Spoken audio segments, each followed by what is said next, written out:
দয়া অনেক দিন হয়ে গেছে, এখন একটা কেস পাই নাই। পাইবা কেমনে? তোমার তো নাই। মানে মানে পিস্তল।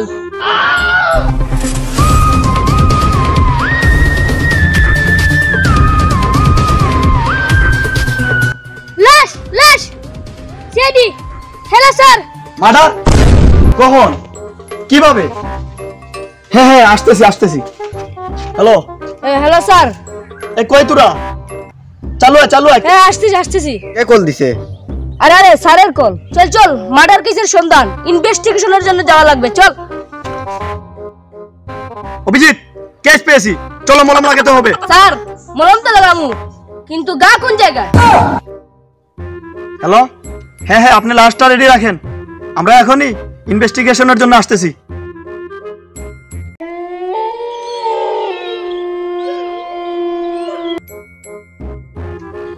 মাইয়া মানুষ, এদেরকে সরাইয়া এই কেসটা আমি নিজে দেখতে হবে।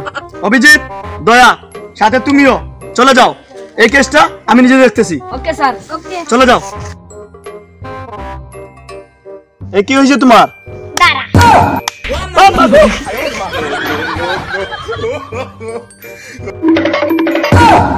স্যার দৌড় দিয়ে আসছেন যে, ভয় পাইছেন নাকি? আরে বেটা আমি এসব কিছু ভয় পাই নাকি? স্যার ওই যে ভূত। মাগো আপনি যে বললেন ভয় পান না, তাহলে দয়ার গাড়ি উঠলেন কেন? আরে বেটা আমি দেখলাম দয়া শক্তি আছে নাকি, এর জন্য আমিও দেখলাম নিজে নিজে যে ফাল মারতে পারি। আচ্ছা আমি শুনলাম আপনি নাকি ভাবির সব কাজ কইরা দেন। আরে বেটা আমি তোর ভাবিরে ভয় পাই নাকি?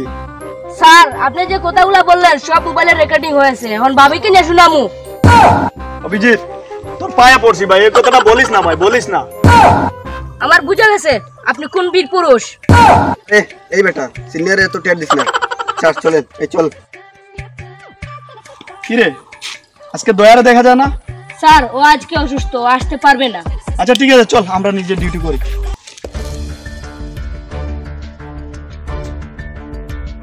লাশ লাশ লাশ স্যার। Sir sir sir. কি হইছে এত চিল্লাপাল্লা করে কেন? স্যার লাশে ঝুলানো একটা গাছ।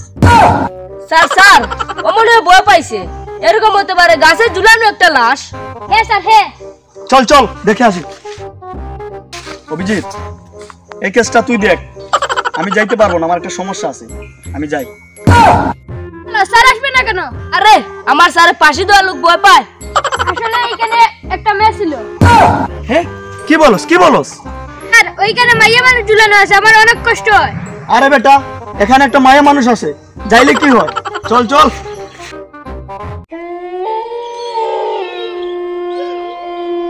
স্যার কি হইছে, ভয় পাইছেন নাকি?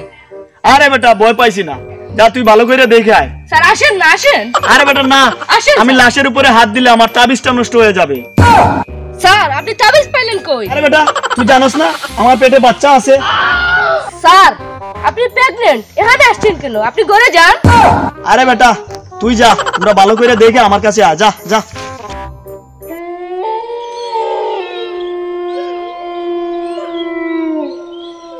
স্যার স্যার ওর পেটে মাঝখানে কিছু দেখা যাচ্ছে, দেখি তো।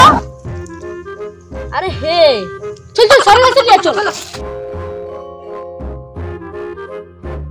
স্যার স্যার এই গেঞ্জিটা আমি লাশের পেটের মাঝে পেয়েছি। স্যার এই গেঞ্জির মালিক আমি চিনি। তুমি চিনো? জি তাহলে এই কাজ চলো, এটা ধরতে হবে। স্যার স্যার এই লুক। এই লুক ধর ধর ধর শালা ধর, চালু করে ধর।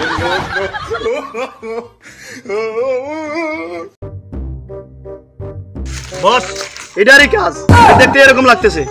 এই তোর তোর নিজের মুখে স্বীকারোক্তি দিয়ে দে, সাজাটা কমাইয়া দিমু। হাত কমাইয়া বল।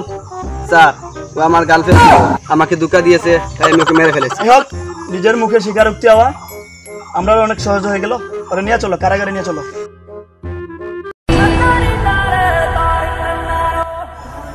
এসব ছেলে যারা বেশিরভাগ ধোঁকা দেয় তাদের কাছ থেকে মেয়েরা দূরে থাকাই ভালো। বয়ফ্রেন্ড সাইজা এরকম ক্ষতি করবে, তাই আমি আপনারা বলছি একটু সাবধান সচেতন থাকবেন। অবশ্যই আমাদের সোনার বাংলাদেশ আরো সুন্দরভাবে উঠে যাবে, এরকম নারী নির্যাতিত হবে না। আর কমেন্ট করে সবাই জানিয়ে দিবেন আমাদের এই ভিডিওটা কেমন হলো।